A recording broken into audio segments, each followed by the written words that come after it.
Hello दोस्तों, आप सबका स्वागत है आपके इस चैनल में। आज के इस वीडियो में हम देखने वाले हैं बायोलॉजी यानी जीव विज्ञान के महत्वपूर्ण बहुविकल्पीय प्रश्नों को। ठीक है, जो आपके ऑप्शन रहते हैं ना, ऑप्शन दिए हुए रहते हैं, उनको हम देखेंगे, जो आपका 1 नंबर का रहता है। ठीक है, तो आइए देखते हैं। मैं आपको पूरे डिटेल में बताऊंगा, ठीक है ना, ऑप्शन को भी बताऊंगा, ऑप्शन को और ऑप्शन के बारे में भी बताऊंगा, ठीक है ना। कि तो देखिए, इसमें से हमारा पहला क्वेश्चन है, ओजोन परत का क्षय निम्न में से किसके कारण होता है। क्षय यानी हानि, ठीक है, हानि यानी आप समझ सकते हैं उसका ह्रास, कि वह किस कारण, मतलब ओजोन परत का क्षय हो रहा है। ठीक है, तो आपका ऑप्शन है, देखिए, CFC, HCl, NaCl, H2O। तो देखिए दोस्तों, ये CFC है आपका क्लोरोफ्लोरोकार्बन, ठीक है, HCl आपका तनु हाइड्रोक्लोरिक, ठीक है, हाइड्रोक्लोरिक एसिड, NaCl आपका Na सोडियम क्लोराइड यानी नमक है, ये H2O ये जल है। तो देखिए दोस्तों, हमारे पर एक ओजोन परत है, ठीक है ना, ये क्या करती है, हमारे सूरज की हानिकारक किरणों से हमारी रक्षा करती है। ठीक है, ओजोन परत। तो ओजोन परत का क्षय हो रहा है अभी, ठीक है, तो वो किसके कारण हो रहा है। तो देखिए दोस्तों, वो हो रहा है आपका CFC गैस के कारण, क्लोरोफ्लोरोकार्बन के कारण। और ये किस में उत्पन्न होती है, ये आपके जो ठंडे एयर रहते हैं ना, जिस मान लीजिए फ्रिज वगैरह, उनमें ये उत्पन्न होती है। ठीक है, CFC। ठीक है दोस्तों, इसका पहला नंबर आंसर होगा CFC। अब हम दूसरे क्वेश्चन को देखते हैं। मेंडल ने अपने प्रयोगों के लिए किस पौधे को चुना। ठीक है ना दोस्तों, देखिए ऑप्शन है आपका गेहूं, मटर, चना, गुलाब। तो आप जानते होंगे मेंडल को, ये ग्रेगर जॉन मेंडल जिनका पूरा नाम है। तो उन्होंने एक प्रयोग किया था, ठीक है ना, तो किन पौधों को लेकर किया था वो आपको बताना है। तो दोस्तों, इसमें आपका सही आंसर होगा मटर, ठीक है ना, जिनको हम मेंडल को आनुवांशिकी के पिता कहते हैं। ठीक है ना, आनुवांशिकी के पिता, जैसे हम लोग का कंप्यूटर के पिता चार्ल्स बेबेज होते हैं ना, उसी प्रकार आनुवांशिकी के पिता हम मेंडल को कहते हैं। ठीक है ना दोस्तों, ग्रेगर जॉन मेंडल। तो उन्होंने अपने प्रयोगों के लिए मटर के पौधों को चुना था। ठीक है, तो इसलिए आपका इसका आंसर होगा मटर, दूसरा नंबर। ठीक है, ठीक है दोस्तों, अब तीसरे नंबर को देखते हैं। तीसरा नंबर हमारा है दोस्तों, शुक्राणु बनता है, ठीक है, वृषण में, अंडाशय में, गर्भाशय में, मूत्राशय में। ठीक है, तो देखिए दोस्तों, शुक्राणु होता क्या है, ये नर में होता है। ठीक है ना दोस्तों, जो हमारे पुरुषों में नर में होता है। ठीक है, तो ये बनता कहाँ है, तो देखिए ऑप्शन है आपका वृषण, अंडाशय। तो देखिए देखिए दोस्तों, वृषण तो आपका पुरुष में होता है, ठीक है, अंडाशय स्त्री में होता है, गर्भाशय भी स्त्री में होता है, ये मूत्राशय ये दोनों में होता है। ठीक है, पुरुषों में भी और स्त्रियों में भी। तो देखिए दोस्तों, ये शुक्राणु जो बनता है ना, वो नर में बनता है। ठीक है, नर में बनता है, तो नर के पास वृषण होता है यानी नर में बनता है तो नर के पास ही वृषण होता है, इसलिए इसका सही आंसर होगा वृषण। ठीक है दोस्तों, 1 नंबर। अब हम चौथे नंबर के क्वेश्चन को देखते हैं दोस्तों। देखिए, ये हमारा गॉइटर अथवा घेंगा रोग निम्न में से किसकी कमी के कारण होता है। ठीक है, तो ऑप्शन है आपका चीनी, नमक, रक्त, पानी। तो दोस्तों, गॉइटर अथवा घेंगा रोग हम किसे कहते हैं, देखते हैं आप। कभी कभी आप देखते होंगे किसी इंसान का गला में थोड़ा फूला हुआ रहता है, ठीक है ना, थोड़ा क्या कुछ ज़्यादा ही फूला हुआ रहता है। ठीक है, तो उन्हें हम घेंगा रोग कहते हैं। वो किसकी कमी के कारण होता है, वही पूछा गया क्वेश्चन में। तो वो नमक की कमी के कारण होता है दोस्तों। ठीक है, तो नमक की कमी के कारण होता है दोस्तों। ठीक है, बताइए समझ में। अब हम 5 नंबर के क्वेश्चन को देखते हैं। मानव शरीर की सबसे लंबी कोशिका कौन सी होती है। ठीक है, यहाँ पे कौन सी होती है नहीं लिखा हुआ है, डैश है, मतलब आपको समझना है। ऑप्शन है आपका, देखिए, पेशीय कोशिका, तंत्रिका कोशिका, मांसपेशियां, इनमें से कोई नहीं। तो दोस्तों, मानव शरीर की सबसे लंबी कोशिका आपकी होती है, इसका आंसर होगा आपका तंत्रिका कोशिका। ठीक है, वो सबसे लंबी कोशिका होती है मानव शरीर की। अब हम नेक्स्ट क्वेश्चन को देखते हैं। क्वेश्चन नंबर 6 को देखिए। मानव मस्तिष्क का औसत भार है, ऑप्शन है आपका 3 kg, 2 kg, 1.4 kg यानी 1400 ग्राम। ठीक है, 1000 ग्राम बराबर 1 किलोग्राम होता है ना। अब क्वेश्चन 4 में देखिए 4 kg। तो इसका सही आंसर होगा दोस्तों ऑप्शन तीसरा, 1.4 kg यानी 1400 ग्राम। ठीक है, तो ये आपका तीसरा सही आंसर होगा। अब हम 7 नंबर के क्वेश्चन को देखते हैं। तो दोस्तों, हमारा 7 नंबर का क्वेश्चन है, देखिए, मनुष्य में वृक्क निम्न में से किससे संबंधित है। पहला ऑप्शन है पोषण, दूसरा उत्सर्जन, तीसरा श्वसन, और चौथा है आपका परिवहन। तो दोस्तों मनुष्य में जो वृक्क होते हैं ना, वो उत्सर्जन से संबंधित है। वृक्क हमारा क्या करता है, उत्सर्जन करता है। जो हमारे हानिकारक पदार्थ होते हैं, यूरिया वगैरह, वो हमारे मूत्राशय द्वारा, मूत्र मार्ग द्वारा बाहर निकल जाते हैं, ठीक है ना। तो वो उत्सर्जन का काम करता है वृत्त, ठीक है। अब हम नेक्स्ट क्वेश्चन को देखते हैं। तो देखिए दोस्तों, आपका 8 नंबर का क्वेश्चन है। देखिए, पौधों में वाष्पोत्सर्जन किस भाग में होता है। मतलब सूर्य की किरणों से जब जो पौधे क्या करते हैं, भोजन प्राप्त करते हैं, ठीक है ना। तो पौधों में जो वाष्पोत्सर्जन होती है वो किस भाग में होता है। आपका ऑप्शन है जड़, फूल, पत्ता, तना। तो दोस्तों वाष्पोत्सर्जन की क्रिया पत्तों में होता है, ठीक है ना। आप देखते होंगे जो हरे पौधे होते हैं ना, उनमें जो हरे पत्ते होते हैं ना, उनमें वाष्पोत्सर्जन की क्रिया होती है, ठीक है। यानी पत्तों में इसका आंसर होगा। समझ में आया। अब देखिए क्वेश्चन नंबर 9, आरबीसी की जीवन अवधि कितनी होती है। 120 दिन, 220 दिन, 80 दिन, 40 दिन। तो इसका सही आंसर होगा दोस्तों 120 दिन, ठीक है।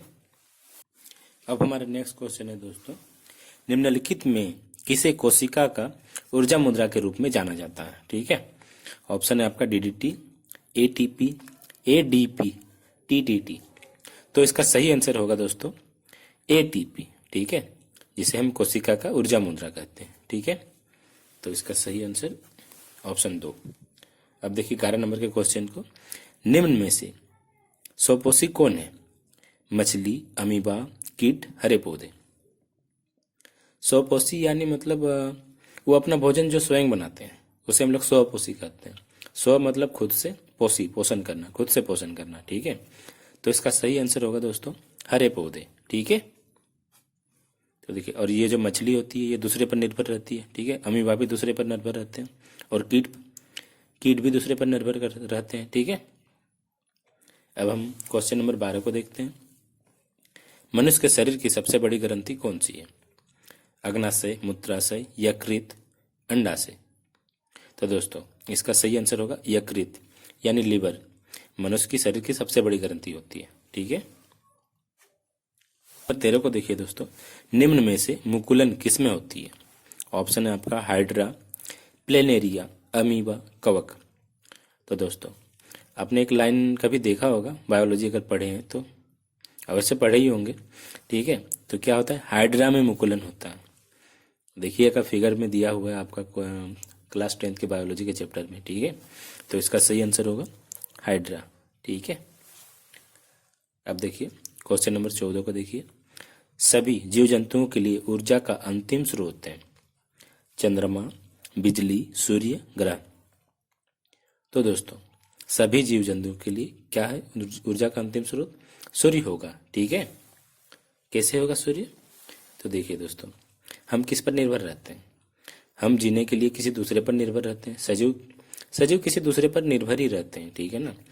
तो देखिए दोस्तों, मान लीजिए कि जो पेड़ पौधे होते हैं यानी जो साग सब्जी होती है, ठीक है ना, वो क्या करते हैं, सूरज के किरणों से उनको ऊर्जा मिलती है, ठीक है, क्लोरोफिल उनको मिलती है, ठीक है। तो उससे हम साग सब्जी को खाते हैं, यानी उन पर हम निर्भर रहते हैं।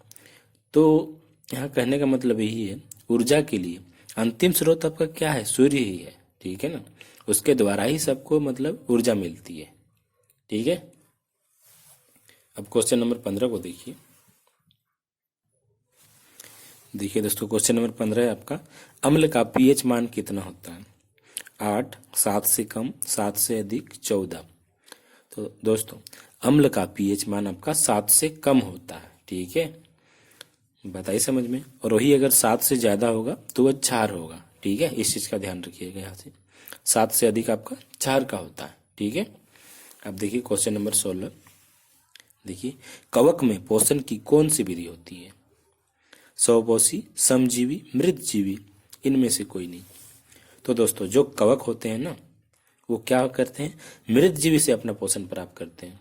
जो मृतजीवी हम किसे कहेंगे, मृतजीवी जैसे कि कोई सड़े गले पदार्थ होते हैं ना, उनमें से जो कवक देखें, छोटे छोटे कीड़े जो होते हैं ना एकदम से, जिनको आप लोग नग्न आंखों से शायद देख भी नहीं पाएंगे, तो उनसे वो पोषण प्राप्त करते हैं।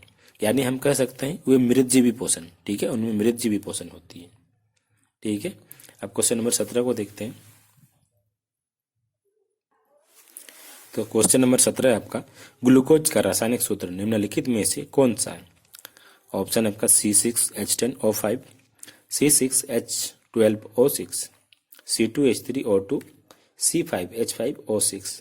तो दोस्तों ग्लूकोज का रासायनिक सूत्र है आपका C6H12O6, ठीक है, ये आपका इसका रासायनिक सूत्र होता है। अब अगला क्वेश्चन को देखिए, रक्त का पीएच मान कितना होता है? ऑप्शन है आपका 7, 14, 5, 7.4। तो दोस्तों रक्त जो होता है ना वो थोड़ा थोड़ा क्षार प्रकृति का होता है, ठीक है, और क्षार का मैंने क्या कहा था, 7 से ज़्यादा जो होता है वो क्षारीय प्रकृति का होता है, तो ये थोड़ा थोड़ा क्षार होता है, ठीक है ना। तो इसलिए यहाँ पे देखिए ऑप्शन में आपका 7.4 है, तो ये आपका होगा 7.4, ठीक है, बात आई समझ में। अब देखिए क्वेश्चन नंबर 19 को देखिए, क्लोरोफिल वर्णक का रंग होता है। ऑप्शन आपका लाल, हरा, नीला, सफ़ेद। तो दोस्तों आप पौधे को देखे होंगे, उनके पत्ते हरे होते हैं, ठीक है ना, हरे होते हैं ना, तो उनमें क्लोरोफिल वर्णक होता है, यानी उनका रंग हरा होता है। जो पीले पत्ते होते हैं ना, उनमें क्लोरोफिल मतलब उनमें प्रकाश संश्लेषण की क्रिया नहीं होती है, नहीं के बराबर होती है, ठीक है। तो अतः हम कह सकते हैं क्लोरोफिल वर्णक का रंग क्या होता है, हरा होता है, ठीक। तो दोस्तों अब क्वेश्चन नंबर 20 को देखिए, ग्लूकोज के एक अणु में ऑक्सीजन के कितने परमाणु होते हैं? तो दोस्तों इसके लिए आपको क्वेश्चन नंबर 17 को फिर से देखना होगा, ठीक है। देखिए यहाँ पे ग्लूकोज का सूत्र क्या होता है, C6H12O6 होता है। तो इसमें क्या पूछा गया है, ग्लूकोज के एक अणु में ऑक्सीजन के कितने परमाणु होते हैं? यहाँ से देखिए, कार्बन, ये एक आपका कार्बन है, कार्बन का 6, ठीक है, और हाइड्रोजन का 12 होता है और ऑक्सीजन का 6 होता है। तो यहाँ पे आपका ऑक्सीजन का पूछा है, तो ऑक्सीजन का कितना होगा, 6 होगा, ठीक है। वही आपका अगर कार्बन का पूछता तो उसका भी 6 होता, हाइड्रोजन का पूछता तो उसका 12 होता, ठीक है, बताइए समझ में। अब हम नेक्स्ट क्वेश्चन को देखते हैं, क्वेश्चन नंबर 21। देखिए दोस्तों, प्रकाश संश्लेषण की क्रिया किस में होती है? कवकों में, हरे पौधों में, जंतुओं में, जीवाणु में। अभी मैंने कहा आपको पौधों में प्रकाश संश्लेषण की क्रिया होती है, हरे पौधों में होती है, ठीक है, इसका ऑप्शन 2 होगा। अब क्वेश्चन नंबर 22 को देखते हैं। क्वेश्चन नंबर 22 है आपका, ऋतुस्राव किन में होती है?